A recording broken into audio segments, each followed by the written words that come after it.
How's it going, guys? My name is Zach with the Movie Castle, and today we're going to be taking a look at Lured. This is a movie from 2019, directed by David Lee. There's a bit of an inconsistency on his name. The back of the DVD spells Lee, L-I. IMDb will spell it L-E-E. And the top of the DVD actually uses Dawei Lee. So a bit of an inconsistency between even the front and the back of the DVD. But he's entitled to call himself whatever he wants, I guess. I just wish there was a consistency in the spelling. Anyway, this movie stars Jeff Gonek, Lee Wang, and Corey Woods, and this is a found footage horror movie that I actually found in the Dollar Tree. I'm on a bit of a found footage kick right now, so I was really glad to see one that I could pick up for just $1.25 and add it to the collection. I wasn't expecting too terribly much from this, but it's always great to add another movie into the found footage box, and this one is far from perfect, but it does have some moments. In particular, this movie is set in an agent village, and I think they legitimately found a real one to film in. The setting and in turn the atmosphere is really good because they are actually filming in a real agent village. The movie's not too terribly long either, and it's totally watchable, especially if you guys are found footage junkies and, you know, you don't mind a B flick. It's okay and has a pretty good setting. The rest of the movie, sadly, it comes off as kind of awkward and doesn't ever really get super scary. And that is kind of sad because, again, with that setting, I was hoping, just constantly wishing throughout this movie that it was a lot scarier and harder, and, you know, it's one of these movies I kept wishing was better, but the characters are all awkward. It's almost like Awkward First Date, the movie, and then the scares, I mean, you know, this movie, like, with the makeup and stuff, it does borrow a bit from, say, The Grudge, and I'm wondering, I'm like, how was that movie so scary instantly, and this movie, it really does just feel like actors standing there. You know, the ghost feels like an actor, and it just never comes across. And I think that is just the really good acting that separates The Grudge from this movie, because it never felt real, and it never felt intense. It never felt like I was really there like a found footage movie should. It just constantly felt like actors and setups, and yeah, it's not great, but it's not the worst thing ever either.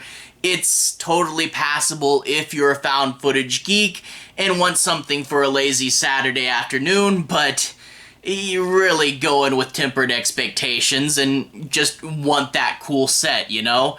Anyway, let's talk a bit about the plot. I'm not going to be doing any major spoilers, talking primarily about setup in order to get a deeper analysis, so don't worry, I won't go too far towards the end. Anyway, we open up with this film student, and through an online forum, he's met a woman, and he's going to fly over there to get to talk to her and meet her in person, and make a little vlog / documentary about the experience. Now, she is in a small village in Asia, and I don't know if they actually ever say the country. Maybe I missed it or something, but they keep saying in Asia, this small village, and it's kind of weird because if you went to China or Thailand or Korea or wherever, you think you would constantly say the name of the country where you're going to, but it almost feels a little bit like, let's keep it vague, okay? But anyway, they meet, and it's a bit awkward, you know? And you do see this sometimes where on the internet, you got this repertoire and this pacing, and it's just so different to actually see someone in real life, and, you know, it's like, yeah, I'm technically friends with them, but never really done this real life thing, and it does, yeah, it starts off to this kind of awkward start, She takes him back to her village where she lives. Again, big, impressive, probably real place that they found, and it gets a good bit of atmosphere, and she'll start acting strange and brushing things off. Oh, no, that's fine. It's okay. Don't worry about that. And he'll start to see or hear things, and he'll start to get nervous and suspicious, and eventually horrific things will start to bubble up, and we even get ghosts with sheets on them towards the end. That's pretty crazy. It's okay. I mean, like I said, it's short enough, but it does start to feel derivative of itself, you know? I thought I saw something. Was there really something there? Oh no, don't worry about that. I'm gonna call my friend GT, this girl who has lived here for a year, and see if I can get her to come over. What, there's static on the phone and she can't find the place? You know, it does start to circle for a good bit of the movie, and it does have a bit of a derivative feel. Other than that, though, I really do gotta talk about the lead and the acting. This guy is such a huge dork, and as I said earlier, that in a way does feel realistic. You know, again, I've seen several people like this, but the movie doesn't really address it too much. You think if the movie was more about him being a huge dork, you'd be like, okay, that was intentional. But it is kind of weird the movie doesn't really address it, and you're like, is that what it's supposed to be? But yeah, he's a huge dork, and he keeps talking like, oh man, I'm gonna get laid or something, and then of course, constantly striking out, and yeah, it's super awkward, and he does start to feel kind of whiny, you know, because any little thing that happens, he'll make a bit of a deal out of, but it does get to the point where the ghosts are like actively after him, and you're like, quit whining, let the ghost eat you, I don't care anymore, you've been complaining the whole movie. And then like, the way he talks to the camera, you know, you can do this naturally, and if you're doing a vlog, you would talk to the camera, but it always had this, like, Dora the Explorer feel to it, you know? Where he'd see, like, a creepy picture. Do you guys see the creepy picture? Yeah, we do. What do you think that is? Did you see something in the background over there? And it just, again, it always felt awkward, and it never really clicked, you know? And then I guess with the scares, there are a lot of those scares where it's like, did you see something in the background? But it's supposed to, I guess, be more subtle or something, because, yeah, you always see it in the background. And again, I said this earlier, they always just feel like guys standing there. They never really feel like ghosts.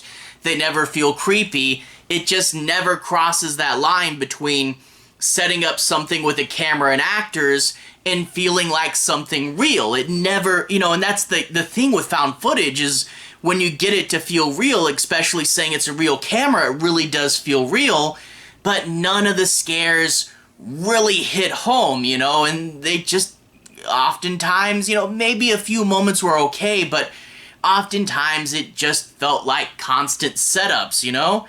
And then I guess talking about found footage, several found footage unwritten rules got broken here, and there's a few things, like the movie opens up with a creepy sizzle reel, and then after a minute we get credits, and the credits have spooky images behind them. In a regular movie that might be okay, but there's an unspoken character in most found footage movies, that's the found footage editor. Someone found the footage and they decided to edit it into a movie in order to share what they found with people. But you're telling me whoever found this footage decided, wow, this is a tape with horrible messed up stuff on it. Let me put in this sick sizzle reel at the beginning. Ooh, and then over the opening credits, I'll get some messed up imagery. Like, that'd be super weird to do if this was real footage. You gotta not do stuff like that unless you can make it seem naturalistic. There's also points in the movie where they want to show, like, he wants to show the girl the creepy stuff that happened, but oh no, the footage is gone, and that happens a few times in the movie. Oh, this creepy footage, it's not on the memory card anymore. but we saw it. So someone found it, which means that, like, after the ghost was done messing with this guy, he undeleted it? Is that how it works? And there's this other scene where, like, he wakes up in the middle of the night, nice awkward shot of him in his whitey-tidies, and I'm like, okay, when they did this in Paranormal Activity, that was a security system that they set up specifically because things were messing with him in the middle of the night. But here, he just got to this country, and he decided to film just, 8 hours of himself sleeping for this vlog? Why would he think his vlog needed that? And also, later he said he only brought one memory card, and I'm like, you only brought one memory card and you're filming yourself sleep? Yeah, little moments don't add up. I think the most egregious thing, though, is there's a flashback in this found footage movie, and the flashback, I'm glad someone filmed it. I have no idea who, but someone must have, including a drone shot at the end, which makes me wonder how far back in time did this take place? I don't know. So yeah, it's one of those things that the acting was always awkward, it never got scary, and it just didn't quite work with the found footage rules, you know, where there'd always be just leaps of faith to explain something, you know? The movie's totally watchable, and it does have this, you know, don't be lured by people on the internet, which it kind of has that at the beginning and then sprinkle it throughout, and most of it is just be careful of small towns, you know?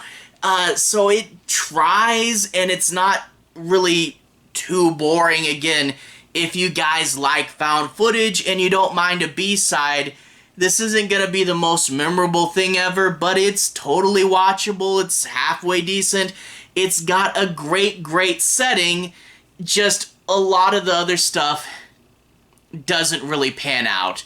So, it's okay, don't expect much, but again, for the found footage junkies, this will work.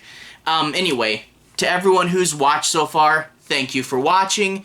To everyone who's liked and subscribed, thank you. You really are helping the channel out. I'll leave a relevant playlist on the bottom. This should be my found footage playlist where you can see me talk about things like houses October built, rec, and VHS, and I'm working on trying to fill that out more as time goes on. Great to grab up random little things like this. Anyway, have a good day. I'll see you guys again very soon. Found footage playlist on the bottom. Have a good day now.